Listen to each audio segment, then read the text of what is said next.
Salut, Salut tu vas? Edouard, est-ce que ça va? Ça va bien. Voilà. Très bien, parfait. Et juste déranger le téléphone que j'ai oublié. Voilà. Et on réussit, tout va très bien alors? Oui, ça va. Donc, on commence à sortir. Il y a de plus en plus de manifestations culturelles. Voilà, les cinémas sont ouverts, tout ça, les Ah, même le concerts. cinéma, c'est super ça. Ouais. Tout commence à ouvrir, donc voilà, et c'est maintenant. Euh, la Russie, c'est l'un des pays qui a le plus du succès euh, contre la lutte contre le virus. Et donc, voilà, pour le moment, ça va très bien. Voilà, le D'accord, vaccin pour tous, etc. d'accord, ça va parfait. Alors, Edouard, on va commencer. Je vais partager mon écran avec toi. Oui, Est-ce que tu vois mon écran? oui. D'accord. Euh, Et aujourd'hui, on va avoir la leçon 16 ouais. euh, et les langues sémites, ça veut dire l'hébreu et l'arabe. Ouais. Et c'est là, c'est le matériau, c'est ça? On commence? Oui, c'est ça. Oui, exactement. Merci. D'accord. Allons-y, c'est avec toi. Merci beaucoup. Nous allons parler non seulement de ces deux langues qui sont très importantes dans l'histoire de l'humanité, mais encore ces deux langues présentent la grande culture. L'hébreu, c'est l'Ancien Testament et donc le christianisme. Et l'arabe, c'est aussi euh, c'est l'islam, la culture musulmane. Euh, et d'ailleurs, le Coran aussi se base en quelque sorte sur l'Ancien Testament.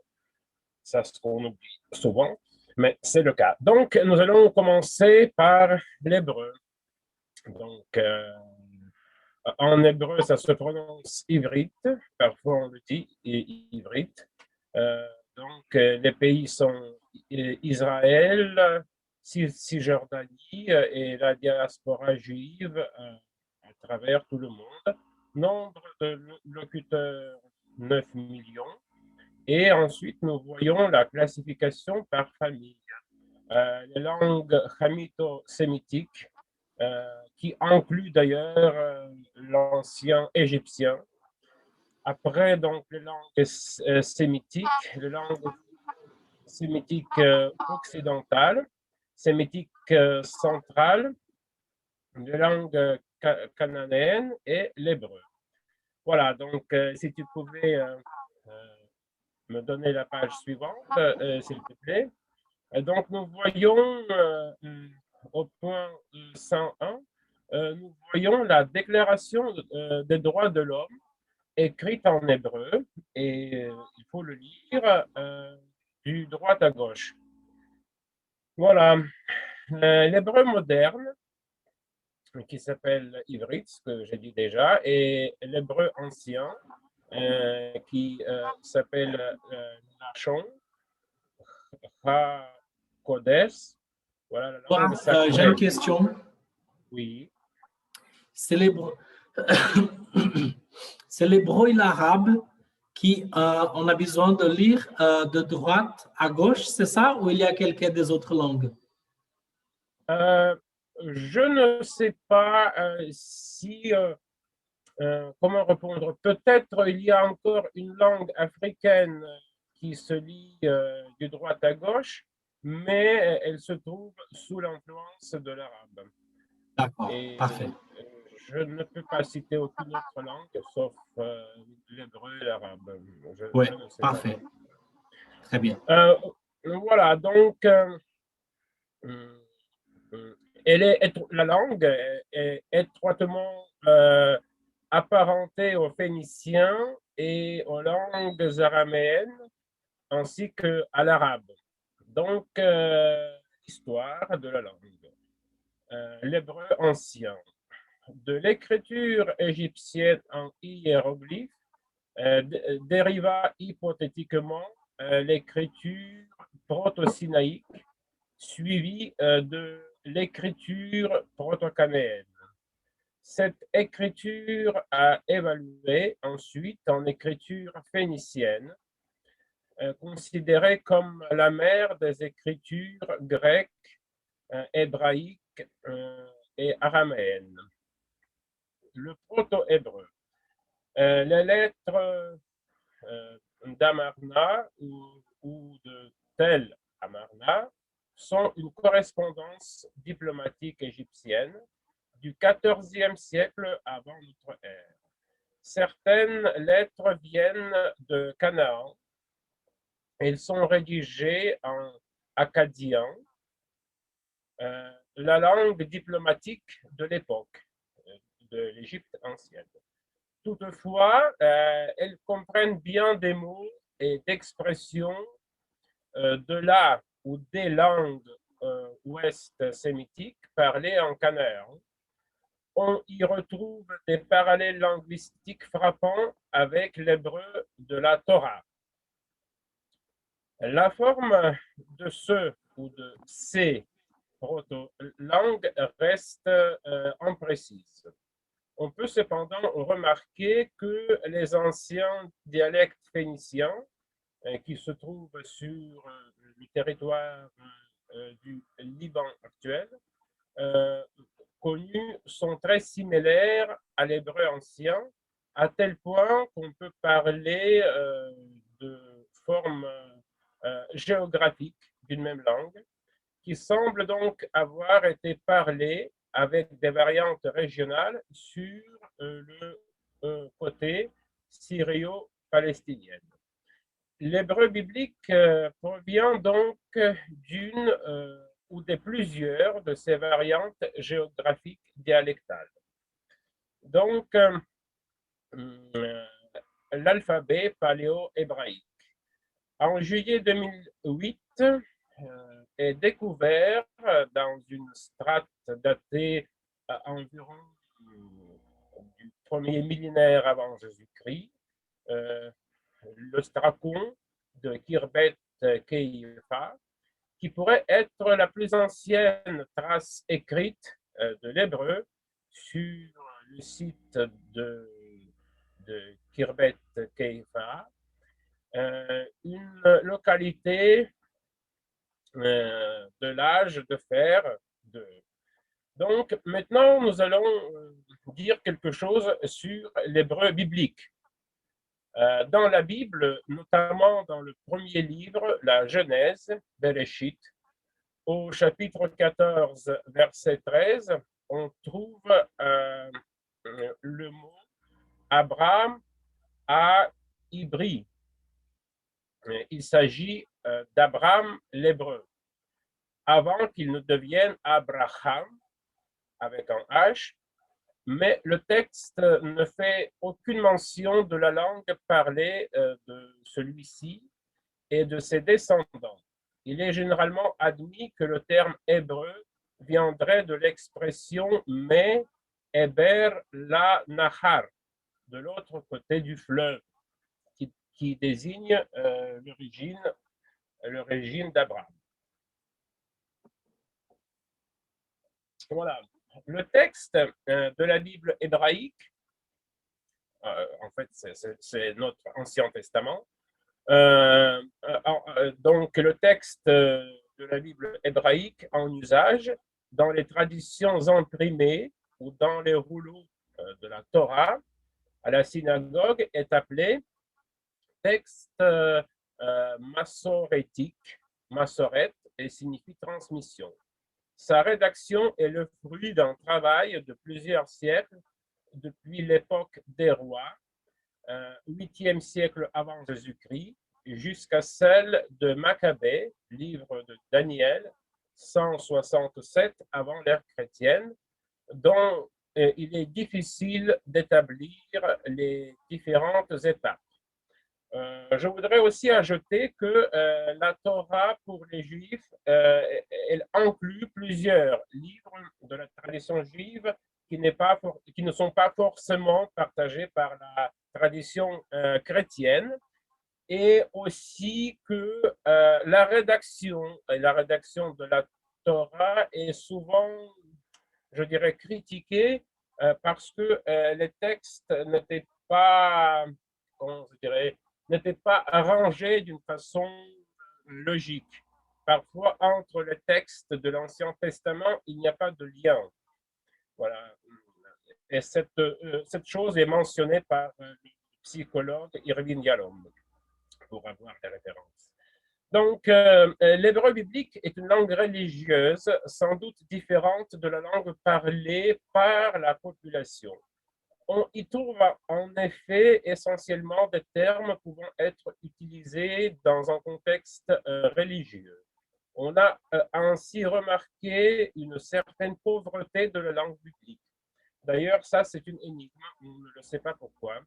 La Bible ne comporte pas plus de 8 000 mots, dont 2000 seraient des apax, des termes qui n'apparaissent qu'une seule fois. Et ces mots sont construits sur seulement 500 racines hébraïques. Pour comparer, à l'époque déjà, le lexique grec inclut 120 000 mots. Et un vocabulaire populaire plus diversifié, maintenant disparu, a dû exister à côté de la langue formaliste et spécialisée de la Bible. Récemment, on a trouvé le papyrus Nash en hébreu, qui est à environ entre deuxième siècle avant Jésus-Christ ou deuxième siècle après Jésus-Christ. Cette forme d'hébreu correspond à une période de l'histoire de la langue hébraïque, 1er et 6e siècle, qui correspond à peu près à la période du Talmud, 2e, 5e siècle, et celui-ci est donc en témoignage. Elle est appelée aussi hébreu rabbinique ou la langue des sages. C'était une langue vivante utilisée dans la vie courante autant que dans la littérature. Voilà.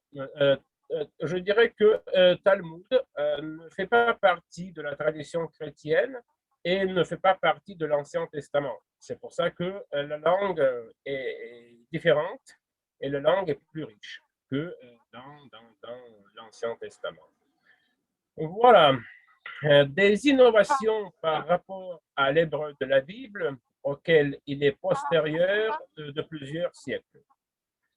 Ces innovations portent en particulier sur les domaines de la syntaxe et du vocabulaire.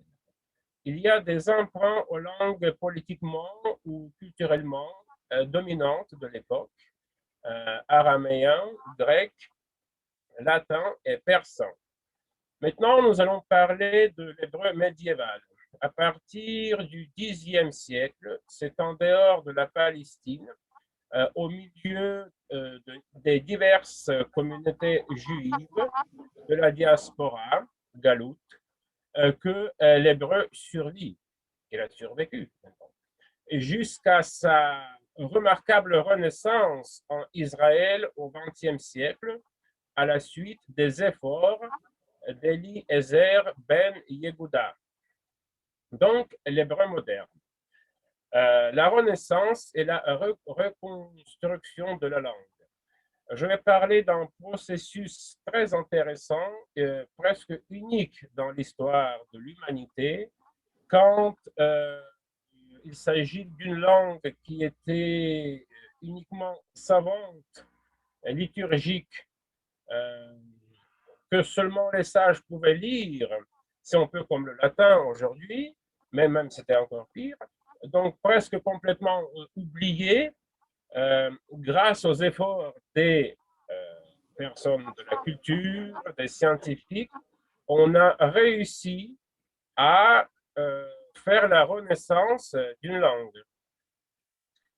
Voilà, et donc je te demande de, voilà, la page suivante, s'il te plaît.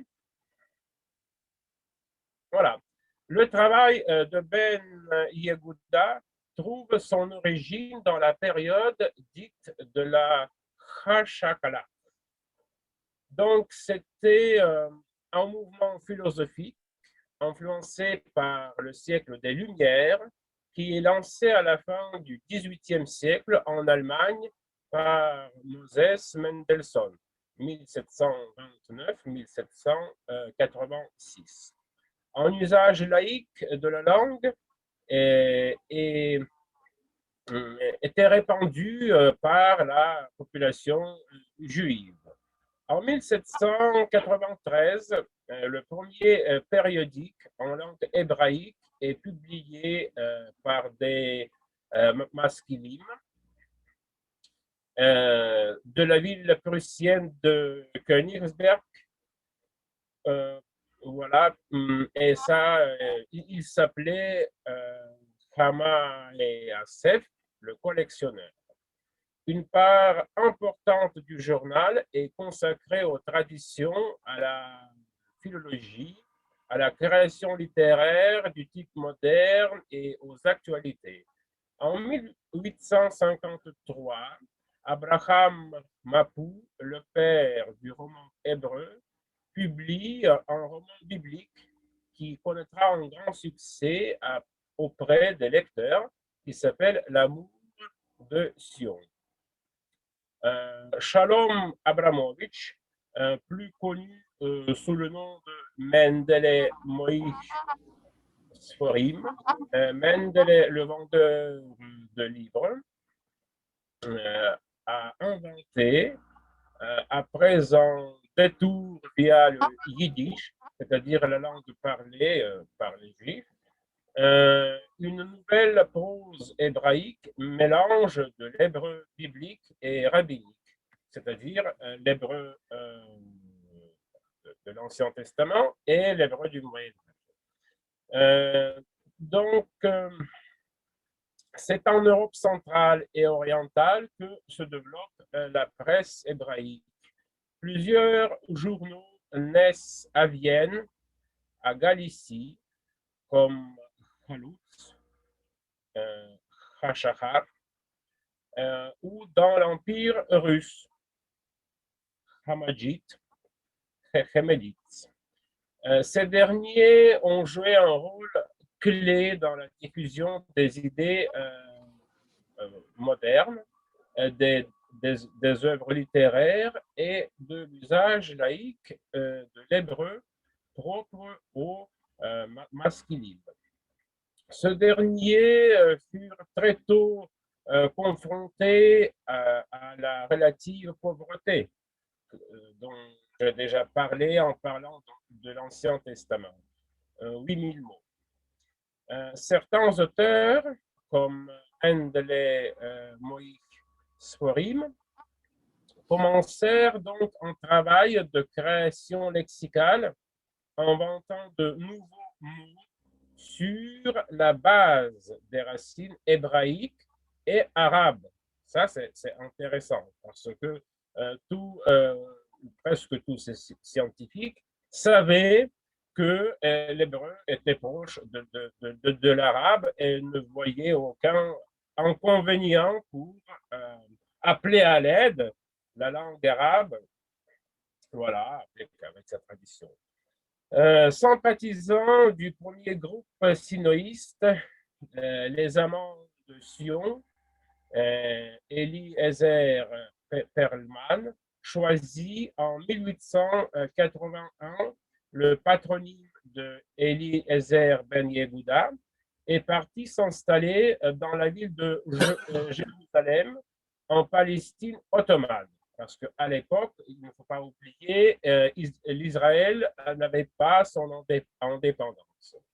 Donc, ce scientifique a décidé de ne s'adresser qu'en hébreu à sa femme Déborah, qu'il avait épousée la même année. Il interdit que l'on communique à son fils Ben Sion, qui portera plus tard le nom d'Itmar Ben Avi, dans une autre langue. C'est-à-dire, cette famille, le mari, la femme et le fils, ne parlaient qu'en hébreu.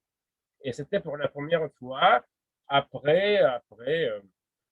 ne sais pas, après l'écriture de l'Ancien Testament, 2000 ans.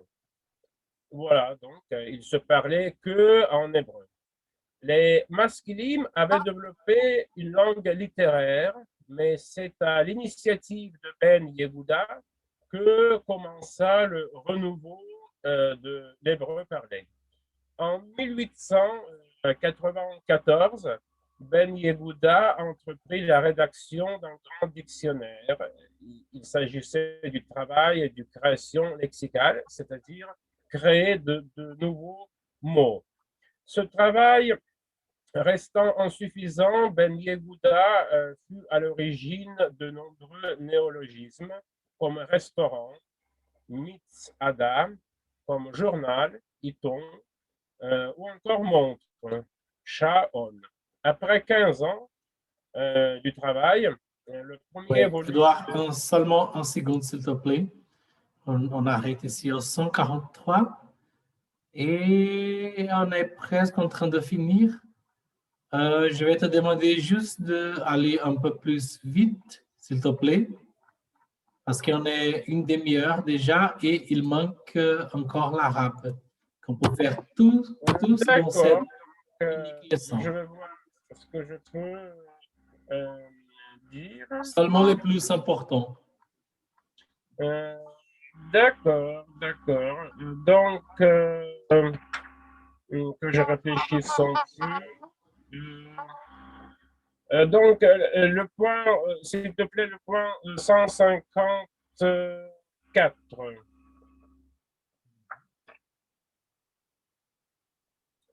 Ah oui. Donc, voilà. Et donc, pour revenir à mon idée principale, euh, on parlait l'hébreu dans cette famille. Voilà. Ce philosophe et ce scientifique, il a décidé de prendre comme base de la prononciation hébraïque espagnole. Voilà. Mais après, ça s'est mélangé avec la prononciation des autres porteurs voilà, de la langue hébraïque. Après, il s'agissait comme j'ai dit, de créer les mots et on a pris pas mal de mots arabes pour les adapter à la langue hébraïque. Donc, c'est comme ça qu'on a créé, qu'on a fait la renaissance de l'hébreu. Et voilà, de cette façon, l'hébreu est parlé aujourd'hui. Voilà. Et maintenant, on peut passer, si tu veux, à la langue arabe. C'est voilà, oui, merci. Donc, la langue arabe est très proche de l'hébreu. Donc, le nombre des locuteurs, c'est plus de 315 000 personnes. Et c'est la langue flexionnelle, accusative, à accent d'intensité. Donc, classification par famille, toujours la provenance des langues khamito-sémitiques. Voilà, donc je te demande la page suivante, s'il te plaît. Oui, et donc la langue officielle de 27 ou 28 États. Et ici, nous voyons l'article de Déclaration des droits de l'homme en arabe standard et ça se lit de droite à gauche. L'arabe est une langue, l'une des plus parlées. L'arabe est originaire de la péninsule arabique, où elle devient au 7e siècle la langue du Coran et la langue liturgique de l'islam. Et ça, c'était très, très important parce que ce qu'ont fait les Arabes, ce que nous n'avons pas réussi à faire avec le latin. C'est-à-dire que pour les Arabes, la langue classique, la langue du Coran, reste toujours la référence, comme si par exemple nous lisions notre Bible en latin, toujours jusqu'à présent. Et c'est ça la référence. Ils ont gardé, ils ont préservé la langue classique, la langue du Coran. Donc, le point 181, la prononciation de l'arabe comporte un nombre assez élevé de consonnes, 28 en arabe littéral, et peu de voyelles. Donc, 3 timbres et 2 longueurs en littéral, souvent un peu plus en dialectal. Par sa grammaire, l'arabe est une langue accusative et flexionnelle, comme l'hébreu, qui fait un usage important de la flexion interne, c'est-à-dire à l'intérieur du mot. C'est la même chose en hébreu. La syntaxe suit la prononciation, la proposition et l'ordre est fondamental. Verbe, sujet, objet. Voilà. La position d'ailleurs du verbe est différente, est toujours importante et différente d'une langue à l'autre. Par exemple, en allemand, c'est toujours à la fin de la phrase. Voilà, donc l'origine. L'alphabet arabe et les langues sémitiques. Donc, l'origine de la langue arabe remonte au 2e siècle après Jésus-Christ dans la péninsule arabique. Et je te demande la page suivante, s'il te plaît. Merci. Donc, la tradition donne par moments des origines bien antérieures. La reine de Saba, l'ancien Yémen, ainsi que les tribus arabes disparues, voilà, dont le plus cité sont les tribus d'Had et de Tamoud. Les plus anciennes inscriptions arabes pré-islamiques datent de 267 après Jésus-Christ. L'arabe standard moderne est reconnu en tant que langue officielle de 25 États, ce qui le place en 3e position après l'anglais et le français. Les 22 États membres de la Ligue arabe, donc c'est l'Algérie, Arabie saoudite, Égypte, Émirats, Koweït, Maroc, Oman, Palestine, voilà, l'Érythrée, le Tchad et beaucoup d'autres. Par ailleurs, la langue officielle de Malte, le maltais, est une langue dérivée de l'arabe sicilien du Moyen Âge. C'est-à-dire qu'en Sicile, voilà, la langue dominante au Moyen Âge, c'était, comme nous avons déjà observé ce phénomène, était l'arabe. Donc, plusieurs organisations internationales ont l'arabe pour langue officielle. Donc, c'est la Ligue arabe, l'Organisation de la coopération islamique, l'Organisation des Nations unies, l'Union africaine et l'Union du Maghreb arabe. Voilà, je te demande un peu de monter les pages, s'il te plaît. Edouard, et quel pays est-ce que tu penses qui c'est le plus, c'est l'arabe le comment est-ce que je peux dire ça en français? Par exemple, si je parle le français du sud de la France, du nord de la France ou du l'est de la France, le français avec le plus usagé, avec l'usage la plus commun, c'est dans la région de Paris. Comment est-ce que je peux dire ça? Oui, c'est-à-dire le français le plus authentique. Plus authentique, voilà. L'arabe Oui. le plus authentique, quel est l'arabe le plus authentique, je pense? Je pense que c'est la prononciation égyptienne. Voilà. Mais qu'est-ce qui se passe? Il y a beaucoup de dialectes arabes qui finalement sont tous assez éloignés les uns des autres.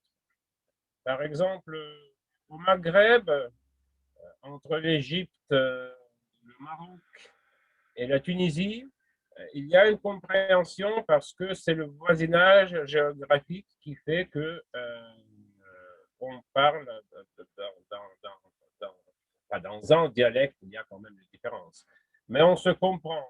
Par contre, il y a des régions et des pays tellement éloignés les uns des autres que en parlant arabe, les gens ne se comprennent pas. Et je le souligne en parlant, parce qu'il suffit de lire l'arabe classique, c'est toujours commun pour tous les pays. Mais au niveau de la prononciation, du parler, parfois il y a l'arabe simplifié, on peut comme l'anglais simplifié, euh, qui inclut, je veux dire l'anglais simplifié, 850 mots de base, c'est plus ou moins la même chose pour l'arabe simplifié. Et encore, parfois, on utilise le français, la langue française, euh, parce que certains de ces régions, de ces pays, étaient les colonies françaises anciennes. Voilà, donc, si tu pouvais D'accord, d'accord. montrer.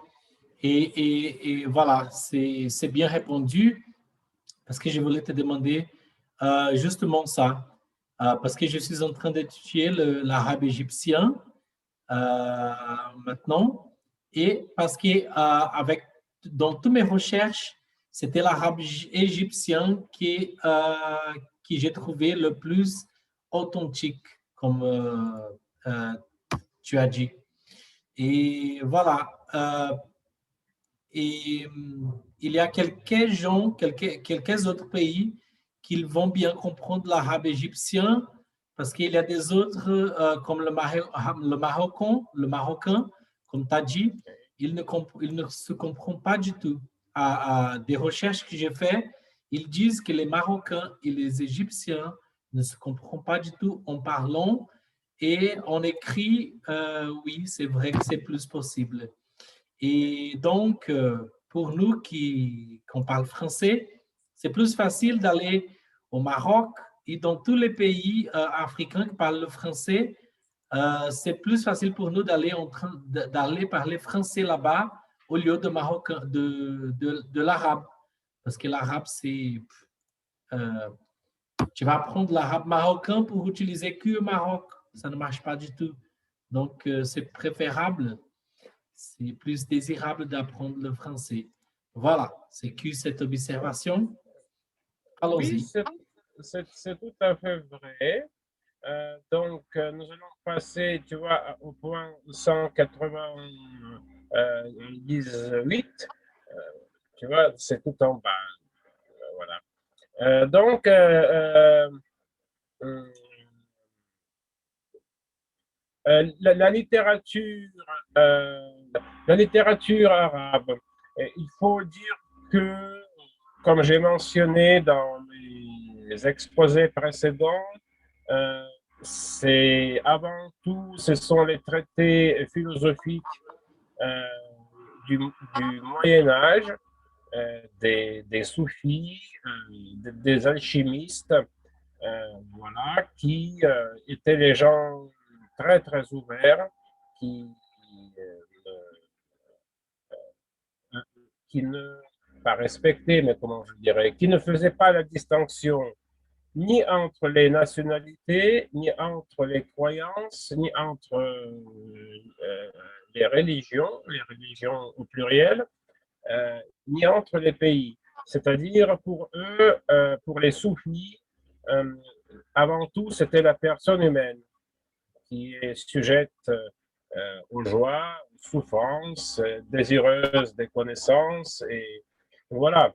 Et donc, la communauté soufie était ouverte pour tout le monde, et c'était vraiment un point de vue très, très humaniste. Et c'était pour la première fois dans l'histoire, parce que, voilà, peut-être malheureusement pour la dernière fois aussi, euh, voilà, parce que quand même, il y a le nationalisme, il y a la xénophobie, la peur des étrangers, il y a, voilà, toutes ces choses, qu'il faut parler bien la langue du pays, etc. Eux, ils ne faisaient pas les distinctions. Voilà, ils acceptaient tout le monde. Voilà, donc l'arabe classique, c'est avant tout la poésie pré-islamique, après la littérature écrite en même époque que le Coran. Et voilà, on va passer à l'arabe moderne, à l'arabe standard. Donc, je te demande la page suivante. Donc, l'arabe standard est né en Égypte. Voilà, d'ailleurs, c'est en partie aussi une réponse à ta question. En Égypte, au 19e siècle, avec l'introduction de l'imprimerie et les publications des livres modernes. Il a été adopté par les pays de l'Afrique du Nord un siècle et demi plus tard. C'est la langue écrite commune de tous les pays arabophones. D'ailleurs, je dirais une petite parenthèse que pour les étrangers, quand on apprend l'arabe, bien sûr, on apprend l'arabe, comment je dirais, pas correct, mais le plus répandu, le plus élaboré. Et donc, on apprend, je dirais, l'arabe travaillé, voilà, l'arabe idéal, voilà, pour pouvoir bien le connaître. Voilà. Donc, l'arabe, désormais, consiste en ensemble de dialectes qui sont de plus en plus différents les uns des autres et ressemblent au cas de la langue latine qui donna naissance au français, à l'italien, à l'espagnol. Voilà, donc je te demande de monter la page, s'il te plaît. Euh, voilà. Et donc, à titre d'exemple, l'arabe algérien parlé en Algérie est aussi différent que celui parlé à Yémen, que le français peut l'être de l'espagnol, alors que ces deux derniers sont issus l'un et l'autre du latin. Il y a une telle différence entre les dialectes. Pour le moment, seule l'écriture fait l'unité de la langue arabe. Euh, voilà, les dialectes, ils ne sont pas tous incompréhensibles, mais forment voilà, de l'arabe simplifié qui permet une entre-compréhension entre les commerçants, par exemple. Mais souvent, le français prend le pas dans la diplomatie et dans la commerce. pour parler de l'Europe qui était fortement marquée par la langue arabe, on peut parler de Al-Andalus, péninsule ibérique et côte du sud de la France, qui a donné la région d'Espagne-Andalousie. L'arabe sicilien, disparu au Moyen Âge. Après, le maltais, dont j'ai déjà parlé, qui était parlé à Malte, qui est proche des dialectes arabes maghrébins, en particulier du tunisien. Euh, donc, l'arabe est resté une langue liturgique dans la plupart des pays musulmans, bien que l'arabe coranique se soit éloigné de la langue arabe moderne, surtout et avant tout au niveau de la prononciation. Edouard, on a encore 10 minutes. 10 minutes, d'accord. Donc, pour dire quelques mots de l'influence de l'arabe. Tout d'abord, c'est le castilien et le ladino judéo-espagnol qui sont influencés par la langue arabe et notamment le portugais qui est fortement marqué, la variante espagnole andalouse qui a été largement écrite en caractère arabe. Voilà, et même au Moyen Âge, la noblesse italienne voilà, parfois se vantait de pouvoir lire et écrire en arabe. Et bien sûr, tous les pays musulmans, et non seulement, qui sont influencés par l'arabe. Par exemple, le turc de Turquie, il y a le mot comme d'ailleurs qui est largement employé aussi dans beaucoup d'autres langues comme masa, la table. Voilà, ça s'entend parce que pour celui qui parle turc, ça s'entend que c'est un mot étranger. Voilà. Et donc, seulement en train de rentrer ici, le portugais alors, il est notamment influencé par l'arabe. oui, oui. Voilà, et donc. Donc, on pouvait dire aussi que le portugais, il est un mélange de l'espagnol et de l'arabe. Non, on ne peut pas dire ça parce que quand même, euh, le portugais a son histoire, mais la langue est influencée par l'arabe. Et bien sûr, avec ces échanges avec l'espagnol. Mais ce n'est pas un mélange. Voilà, aussi, c'est en Inde, de langue ourdou-hindi, sathi, punjabi et surtout l'ourdou, ayant de son côté volontairement opté pour la politique du hindi le plus arabisé pour créer la langue pakistanaise. Et comme ses voisins afghans et iraniens, voilà, ils ont conservé les caractères arabes. Voilà, et bien sûr, pour tout, pour n'importe quel musulman, c'est une grande, je ne sais pas, honneur, une grande avantage de pouvoir lire le Coran en arabe. Voilà, parce que il y a mon chien qui s'est réveillé.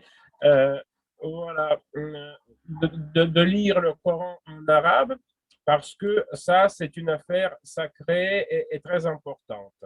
C'est pour ça que... 12 ans, c'est ça qui est réveillé, Oui, qui s'est réveillé et qui demande des caresses.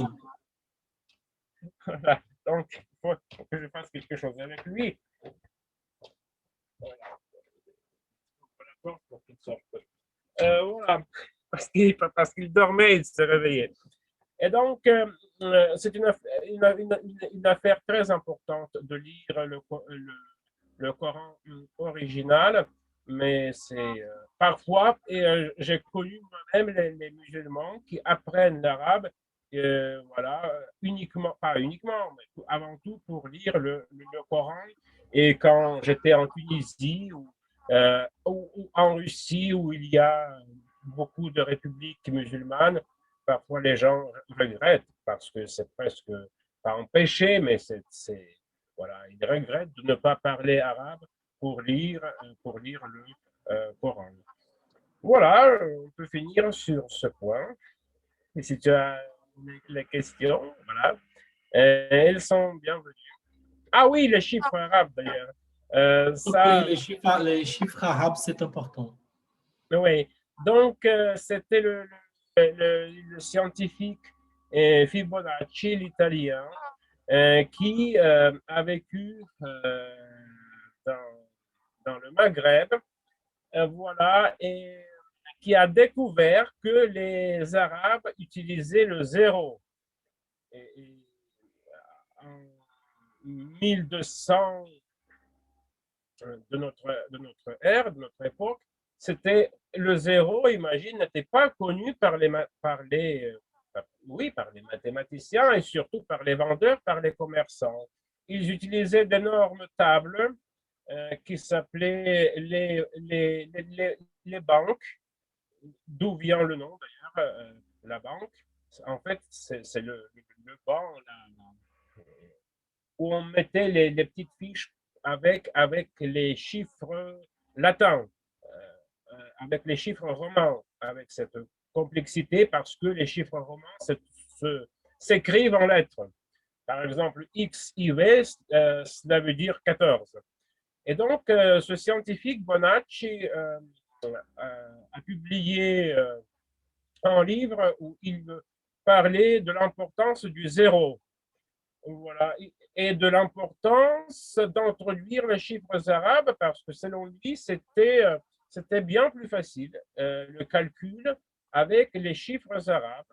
Voilà. Et dans mon intervention précédente, j'ai parlé que le zéro était inventé en Inde, euh, voilà, par les Indiens et par les Arabes. Voilà, et donc c'est lui qui a introduit, Fibonacci, qui a introduit les chiffres arabes en Europe. Il y avait une très forte opposition à sa proposition. On disait que c'est du n'importe quoi, c'est une grande résistance. Mais finalement, les grands esprits ont accepté.